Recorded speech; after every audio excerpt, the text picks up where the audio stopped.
நம்ம என்ன வேலையா செய்ய போறோம்? சும்மா பார்க்க போறோம். இருக்கட்டும், அதுக்கு நம்மளுக்கு என்ன சம்பந்தம்? இன்னைக்கு நம்ம பேச போற விஷயம் ரொம்ப சுவாரஸ்யமான விஷயம், கல்யாணம். என்னால ஒரு கல்யாணம் பண்ணிட்டு சந்தோஷமா இருக்க முடியுமா? சுத்தி இருக்கவங்க சொல்ற கதையெல்லாம் கேட்டா என்னவா இருக்கும்? எனக்கு என்னடா தெரியும், கேளுடா. பதட்டமாவும் பயமாவும் இருக்கே அப்படின்னு ஒரு பக்கம் இருக்கு. சுற்று வட்டாரத்தில் இருக்கக்கூடியவங்க எல்லாம் சில விஷயம் சொல்லுவாங்க. நாங்கெல்லாம் கல்யாணம் பண்ணிக்கலையா? அப்படிங்களா? ரொம்ப சந்தோஷம். புறப்படலாங்களா? நாங்கெல்லாம் நல்லா இல்லையா அப்படின்னா இவங்க மைண்டுக்குள்ள நினைச்சுப்பாங்க, நீங்களாம் எங்கடா நல்லா இருக்கீங்க. ஒரு மாசத்துல உங்களுக்கு கல்யாணம் அப்படின்னு சொல்றாங்கன்னு வச்சுங்களேன், என்ன பயம் வருது உங்களுக்கு? சொல்றேன், மக்களுக்காக சொல்றேன். எனக்கு காலையில எழுந்துக்க முடியாது. இப்போ வந்து எனக்கு கூட கல்யாணம் பண்றவங்க காலையில 10 o'clock எழுதுனா ஹாய் பாய் சமைங்க அப்படின்னா என்னால முடியாது. என்னால காலையில எழுந்துக்க முடியாது. My number 1 thing. Hyper independent ஆயிடுவனும், எங்க அம்மா மாதிரி ஹைப்பர் இண்டிபெண்டன்ட் ஆயிடுவனும்னு எனக்கு. சொல்லு, நீதான் தைரியமான ஆளத்தை சொல்லு. ஹைப்பர் இண்டிபெண்டன்ட்னா பெருக்கிறியா அப்படின்னு சொல்லிட்டு கேட்பேன். எங்க டாடி பெருக்க முடியாது அப்படின்னு சொல்லிட்டாருன்னா திருப்பி கேட்கவே மாட்டாங்க. 25 வருஷமா அவங்க தான் எல்லாம் பண்றாங்க. எல்லாத்தையும் நானே பாத்துக்க முடியும், எனக்கு யாரும் வேண்டியதில்லை, அந்த மாதிரி ஒரு மைண்ட் செட். அப்படின்னு எனக்கு ஆக வேணாம். அப்படி ஒரு மாதிரி கல்லு மனுஷியா நான் எல்லாத்துலயும் எப்படி நான் ரூம் ஷேர் பண்ணுவேனே எனக்கு பயமா இருக்கு. எப்படி இப்போ எனக்கு வந்து தலகாணி இப்படி போட்டா பிடிக்கும், அவனுக்கு எப்படி போட்டா பிடிக்கும்னே எனக்கு தெரியாது. ஐயோ ஐயோ. திருமணம் செய்து கொள்ள என்ன பயம்? ஒன்னு வந்துட்டு என்னோட சுதந்திரத்தை நான் இழந்துடணும். இது டூ மச், இது டூ மச். இன்னொன்னு, இந்த காலத்து பெண்கள் போடுற கண்டிஷன்ஸ் நினைச்சா எனக்கு பயமா இருக்கு சார். இதேதான் அந்த டெய்லரும் சொன்னேன். நான் சொந்தமா எங்க ஊர்ல போட்டோகிராஃபி ஸ்டுடியோ வச்சிருக்கேன். நாங்க பொழுதனைக்கு ஒர்க் பண்ணுவோம், நிறைய ஒர்க்ஸ் வரும்னு வச்சுக்கோங்க. இன்னைக்கு பூரா ஒர்க் பண்ணிட்டு ஒர்க் அதிகமா இருந்துச்சுன்னா நைட் ஒர்க் பண்ணிட்டு அப்படியே படுத்துரும். இது இன்னைக்கு மட்டும் நடக்கிறது இல்ல, காலங்காலமா இதுதான் நடந்துகிட்டு இருக்கு. ரொம்ப இருந்துச்சுன்னா ஒரு நாள் கடையை லாக் பண்ணிட்டு ஸ்போர்ட்ஸ் எங்கேயாச்சும் கிரிக்கெட் விளையாடுவோம். ஓ, எனக்கு கல்யாணம் கட்டி பொண்டாட்டின்னு ஒருத்தவங்க வந்துட்டாங்கன்னா நான் இங்க ஸ்பெண்ட் பண்ற டைம்ல அங்க ஸ்பெண்ட் பண்ணணும்ல. அப்போஸ் குளுக்கோஸ், அப்போஸ்ங்க, அப்போஸ்னா ஆமான்னு அர்த்தம். நினைச்ச நேரத்துல நான் கடையில தூங்க முடியாது. அதான் தம்பி, அதுக்கு எதுக்கு கல்யாணம் பண்ணும்? அப்ப புரியல, இப்ப புரியுது. அதுதான் என்னோட சுதந்திர பறிபோகுதுல. அது சுதந்திர பறிப்பு அல்ல. சொன்ன சுதந்திரம் பறிப்பு. நான் என் இஷ்டத்துக்கு இருக்க முடியாதுன்னு சொல்லுங்க, அதை ஒத்துக்கிறேன். பதில சொல்றா.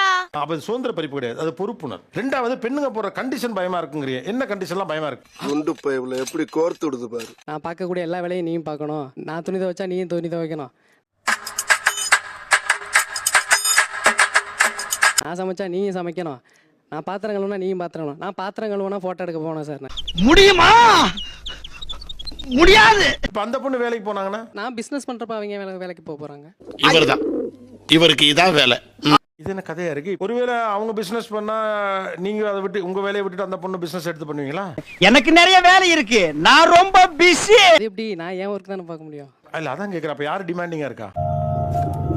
நான் எல்லாம் ரங்கங்கிட்ட இருக்குதா? வேலையை விட்டுட்டு என் பிசினஸ்க்கு சப்போர்ட்டிவா வரட்டும்ங்கறீங்க. அந்த பொண்ணோட கரியரை பத்தி நான் கவலைப்பட மாட்டேன் அப்படின்னு சொல்றீங்க. தப்பையில நாரப்பையில மூஞ்சி மோரையும் பண்ணி போயிடலாம். இப்ப யாரு டிமாண்டிங்கா இருக்கா? அதாவது வாரத்துல நான் 3 நாள் சமைக்கிறேன், நீ 3 நாள் சமைன்னு சொல்றது டிமாண்டா? உன் கெரியரே விட்டு நீ என் கூட தான் இருக்கணும்னு சொல்றது டிமாண்டா? இது ஒரு நல்ல கேள்வி. எனக்கு என்ன பயம்னா, என்ன ஒருத்தவன் எப்படி மேய்ப்பான் என்னெல்லாம் யாருக்கும் செட்டே ஆகாது. நான் ரொம்ப டிஃபிகல்ட் டு ஹேண்டில். ஒருத்தவங்களால ஹேண்டில் பண்ண முடியுமா அப்படின்றது எனக்கு ரொம்ப பெரிய பயம். அதை தாண்டி என்னன்னா, நான் ரொம்ப சின்ன கிராமத்துல ரொம்ப கன்சர்வேட்டிவ் ஃபேமிலியில வளர்ந்தது. எந்த அளவுக்கு கன்சர்வேட்டிவ்னா சென்டிமீட்டர்ல தான் சிரிக்கணும். நான் இப்ப கால் மேல கால் போட்டிருக்கேன். இந்த டெலிகாஸ்ட் ஆகி எங்க வீட்டுல பார்த்தாங்கன்னா கழுவி ஊத்துவாங்க. எங்க வீட்டுல பாடி கார்ட்ஸ் மாதிரி பிரதர்ஸ் அப்படி இப்படி உள்ளே இருந்தனா இப்பதான் பிரீத் பண்ற மாதிரி ஃபீல் பண்றேன். இல்ல புரியல. அகைன் நான் மறுபடியும் ஒரு ஃபேமிலிக்குள்ளார போனேன்னு வச்சுக்கோங்களேன், அவன் என்ன ஹேண்டில் பண்றது கஷ்டம். அப்படியா? அப்படிதான். ரூமே ஷேர் பண்ண முடியல. நான் இங்க ரெண்டுக்கு வந்து ஒர்க்ல இருந்தாலுமே தனியா எடுத்து இருக்கேன். எனக்கு ரூம் ஷேர் பண்ணவே என்னால முடியல. ஆளை பார்த்தா டம்மி பீஸா இருக்க, பயங்கரமான ஆளா இருக்கேடா. இவ்வளவு ஒரு ரியலைசேஷனோட இருக்க ஒரு பொண்ணு ஏன் வந்து உங்களால ஒரு பையனோட ஒரு நல்ல லைஃப் லீட் பண்ண முடியாது? Good question. நான் அந்த பையனை நினைச்சுதான் சார் பயப்படுறேன். நல்லா இருக்க. பிரதர்ஸ் கூடயே எனக்கு வந்து கிளாஷஸ் இருக்கு. என் சிஸ்டர்ஸோடயே ஒத்து போகல. பேச ஆரம்பிச்சாலே அந்த இடத்துல ஒரு கலவரம் தான்ற மாதிரி இருக்கும். Note this point your own. அப்படி இருக்கும்போது ஒரு அன்னோன் பர்சன் நான் போறேன். ஆல்ரெடி நமக்கு மென்டல் ஹெல்த் ப்ராப்ளம் வேற இருக்கு. பொம்பளைக்கு அடக்க இருக்க, போக்கிருத்தன இருக்க கூட. அதெல்லாம் பார்க்கும்போது எப்படி ஹேண்டில் பண்ணுவாங்க? நியாயமான பேச்சுப்பா. பயமா இருக்கு சார். எனக்கு ஒரு அண்ணனை தெரியும். அந்த அண்ணன் எப்படி பேசிக்கா எப்படி கேரக்டர் அப்படின்னா ரொம்ப ஜோவியலான பர்சன். ஆனா ஆஃப்டர் மேரேஜ் எப்படி ஆகுதுன்னா ஒரு சின்ன சின்ன விஷயத்துக்கு கோவம் வருது. ஜாலியா இருந்த மனுஷன் டென்ஷனாவே இருக்காரு. ஆமா, அதை எனக்கு ரொம்ப பிடிச்ச பர்சன்ஸ் எல்லாம் மேரேஜ்க்கு அப்புறமா சைலண்ட் ஆயிடுறாங்க. பயமா இருக்கு சார். சின்ன வயசுல இருந்து நான் என்ன ஆசைப்பட்டாலும் இல்ல எனக்கு பிடிச்ச பர்சனா இருந்தாலும் என் கையில இருந்ததே கிடையாது. ரைட் ஃப்ரம் மை அப்பா. இருக்கட்டுங்க. ஒரு 1 இயர் பேக் வந்து சரி கடவுள் வந்து அந்த இதை ரீரைட் பண்ணிருப்பாரு, நம்ம ஆசைப்படுறது கிடைச்சிருக்கோம் அப்படின்னு நினைச்சு அத்தோக்கு ஆசைப்பட்டேன் சார். தாண்டி யோசிக்கிறானே. எப்பவுமே எங்க ஏரியால அந்த அத்தோ ஷாப் 10 o'clock வரைக்கும் இருக்கும் நைட்டு. அன்னைக்கு நான் போறேன், கடை ஷாப்பு பார்த்தா கடை மூடப்பட்டதுன்னு எழுதிட்டாங்க, கடையை தூக்கிட்டாங்க. சரி சரி. நான் ஒரு அதிர்ஷ்ட கட்ட அப்படின்னு தோணுதோ. அந்த மாதிரி ஒரு அன்லக்கி கேர்ள் நானு. சோ என்ன பண்றீங்கம்மா நீங்க? நான் ஐடி ப்ரொஃபஷனல், சாஃப்ட்வேர். சமூகம் பெரிய இடம் போல இருக்கு. சும்மா தெரிஞ்சுக்கிறதுக்காக கேட்குறேன். எவ்வளவு சம்பாதிக்கிறீங்கம்மா? Around 1 lakh. 27 வயசுல 1 லட்ச ரூபா சம்பாதிக்கிறீங்க. இவர் சொன்னதை கேட்டதும் என் உடம்பெல்லாம் நடுங்கிடுச்சு. அண்ணா எப்படிமா? அண்ணா இப்போ அப்ராட்ல செட்டில். உங்களுக்கு நல்லது கெட்டது தங்க அண்ணா அப்பா எனக்கு நல்ல இல்லாத supportive. நல்லா பாத்துக்கிறாரு. அண்ணியும் சப்போர்ட்டிவ் தான். உங்க ஃப்ரெண்ட்ஸ் எல்லாம் ஃப்ரெண்ட்ஸ் வந்து எனக்கு ரொம்ப சப்போர்ட்டிவ். உங்களுக்காக சப்போர்ட்டிவா இருப்பாங்க. என்னடி சொல்ற? நீ என்ன சொல்ற? செரிஷ் 1 லட்ச ரூபா சம்பளம், உசுர கொடுக்குற அண்ணன், எல்லாத்தையும் காப்பாத்துற நண்பர்களை விட அத்தோ பெருசாமா? பிடிச்ச பர்சன் வந்து கடவுள் வைக்கவே மாட்டேங்கிறாரு என் கூட. அதாவது உங்களுக்கு யாரெல்லாம் பிடிக்குதோ அவங்களாம் உங்கள்ல இருந்து விலகி போயிடுறாங்க. விலகி போயிடுறாங்க. தாங்க முடியலடாப்பா. அதிர்ஷ்டம் என்பது நமக்காக யாராவது இருப்பதல்ல. யாருக்காகவாவது நம்மால் இருக்க முடியும் வாய்ப்பு நமக்கு கிடைத்திருப்பது தான் அதிர்ஷ்டம். உனக்கு அமையுது, எனக்கு அமையல. அமைய வைக்கணுமாமே. அமையாது. உங்க அம்மா ஏன் ஃப்ரஸ்ட்ரேட் ஆகல தெரியுமா? அவங்க உங்களுக்காக இருக்கணும்னு நினைக்கிறாங்க.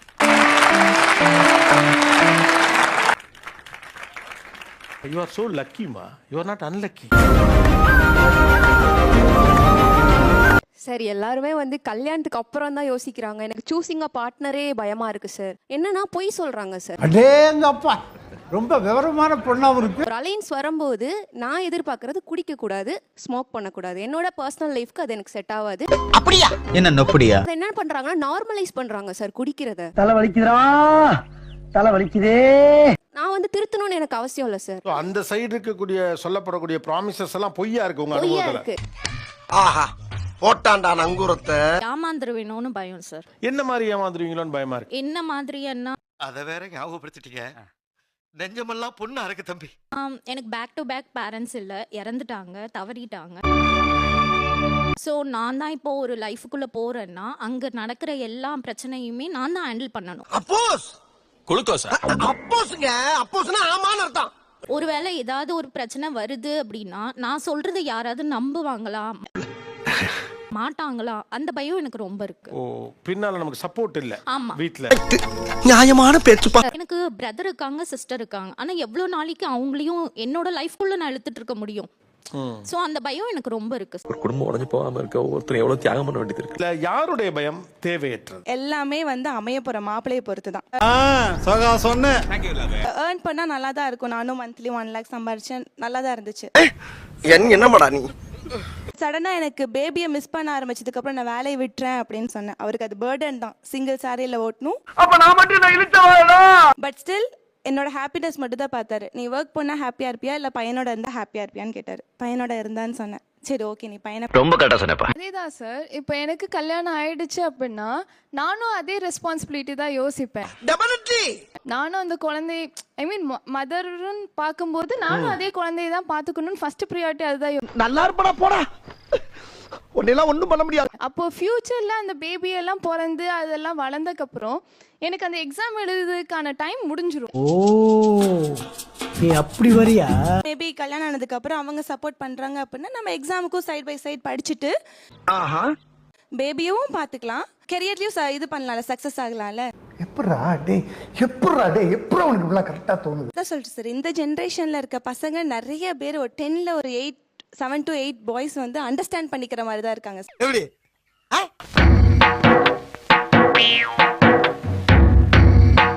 3 டிகிரி சார், போதும் பண்ணிக்கலாம் அப்படின்னா இப்ப நான் திரும்ப ஜட்ஜ் ஆகிட்டு தான் பண்ணுவேன் அப்படிங்கிற.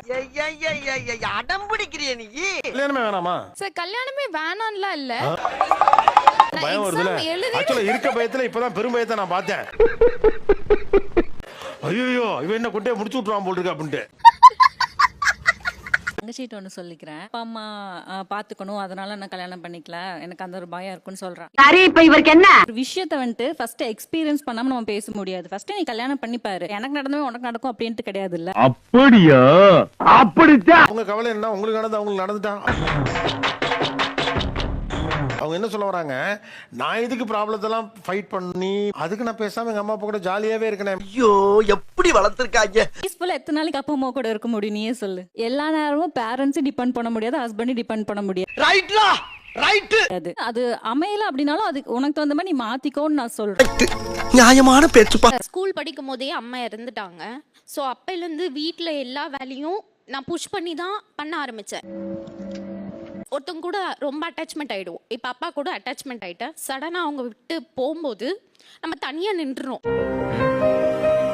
எல்லாமே நானே பண்ணிக்கிறேன்னும் போது நான் இன்னொருத்தவங்களை ட்ரஸ்ட் பண்ணுறேன், அட்டாச்மெண்ட் வைக்கிறேன்னா அவங்களும் போயிட்டா நான் என்ன பண்ணுறது?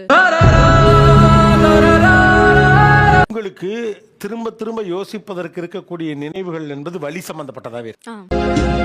அதாவது அழுகையும் சத்தமும் இருந்து கிடந்த வீட்டுல அதுக்கப்புறம் ஒரு வெளிச்சமும் புதுமையும் உள்ள வந்து ஒரு மகிழ்ச்சியை உள்ள கொண்டு வந்து அப்படிதான் மனுஷன் மாத்திக்கிறான்.